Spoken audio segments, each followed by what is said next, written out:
But generally speaking, they take something that is a profitable government entity, and under the Clearfield doctrine, they incorporate this business as an authority, a separate, distinct board, governed by bylaws that are, again, separate and distinct from the state's or federal government's operation. And these quasi-government authorities, Fannie Mae, Freddie Mac, the Federal Reserve, the Government Services Administration, they all kind of like do their own thing. And nobody knows what's going on. Kind of like the Federal Reserve, right? And the Federal Reserve is the biggest one of all. It's the biggest GSE of all. Yeah, but no, it's the government owns that, so I don't worry about it. Yeah, I love that link that you sent me. Isn't that funny? Here, let me pull this up. Because people had asked on the show. Where did I get this? St. Louis Fed. Somebody sent this to me. Yeah. Right. Somebody well, sent because this. I told them, if you recall, we had the discussion on the show, and a listener called and said, how would I prove to my friends? And I said, ask the Fed. Mm-hmm.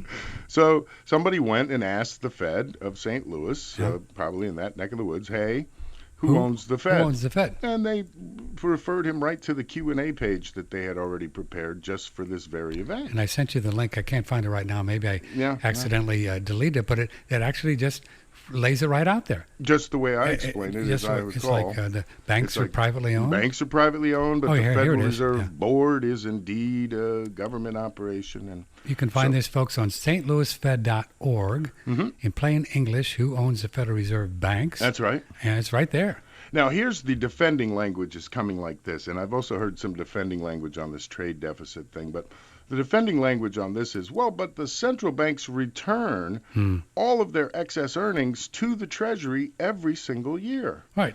So they only keep 6%. That's what they say. Plus their expenses. Yeah. Well, and you remember how I used to characterize that deal? Grandma give me $20 and say, go to the store and get me a loaf of bread and some milk and pick up some things for yourself. I used to love when Grandma said that. Especially with a $20 bill. I'd buy everything. Yeah, that's right. You get a couple candy bars, play some pinball, have a soda, put some peanuts in it. And Grandma what was a guy lucky. you are. Sounds like my childhood, man. Yeah, she was lucky if she got a nickel change. So that's the deal that we have with the Fed. And I'm saying, as grandmas, we should all just get out and get some exercise anyway and just go to the store ourselves. Put the operations of the Federal Reserve back into the Treasury and then require all of their appropriations to go through the floor of Congress. And if you go to the St. Louis Fed and you find who owns the reserve banks, it's really cool because they actually have a picture here of Woodrow Wilson signing the Federal Reserve Act. That's right. They just shove it right in your face here. 1913, baby. Yep. The select committee made up of Secretary of the Treasury, William. So they have McAdoo and Houston. Yeah, they have all the public employees. But they're trying to kind of tell you in a way, morph it into, it's still kind of... It's okay. It's a government thing. Yeah. You know, it's a government thing because look at all the presidents there and the Secretary of Treasury. Of course, the people that own the banks. And the Secretary of Agriculture. Now, I have his autobiography, 8 years with Wilson's Cabinet by Houston.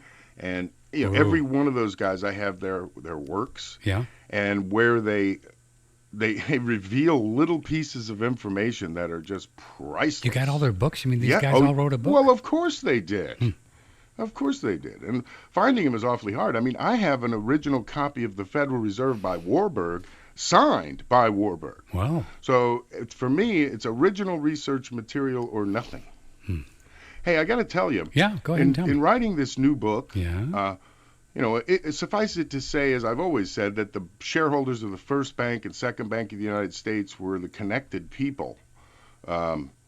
It's what Madison called clinching defeat from the jaws of victory when we gave the Central Bank of the United States, the First Bank of the United States, was primarily British ownership. Primarily. That was the Hamilton and Washington. That's correct. Did that deal. So they sold the first Federal Reserve Bank effectively to the same people that we won our freedom from. And I'm trying simply, all I wanted to do was publish a list of the shareholders. Wouldn't that make sense? Sure. Yeah, after this long, you would think I could easily get a list of shareholders. Can't you? Give it a try, guys. But you did it 10 years ago. No, I did not. I did not. You put it together, didn't you? I did not put together. This book is a comprehensive history, monetary history of the United States. So I want in it the list of shareholders of the first and second bank. Oh, I'm sorry, I misunderstood. Yeah. Not the current you're not Federal find Reserve. You think that's somewhere? It's somewhere. Wow, yeah, I've tracked it. Well, I'm sending a research assistant to the Library Company of Philadelphia. How about a FOIA thing? There's no FOIA thing, Patrick. That's the point. All of this information is in private hands. Oh, that's right, because they're private banks. You can't FOIA. Yeah, and so the first records of the Bank of the United States, as we've been able to track them down, they are in the Library Company of Philadelphia in a box. In a box. In a box. And so I'm sending a research assistant down to see if you can find it.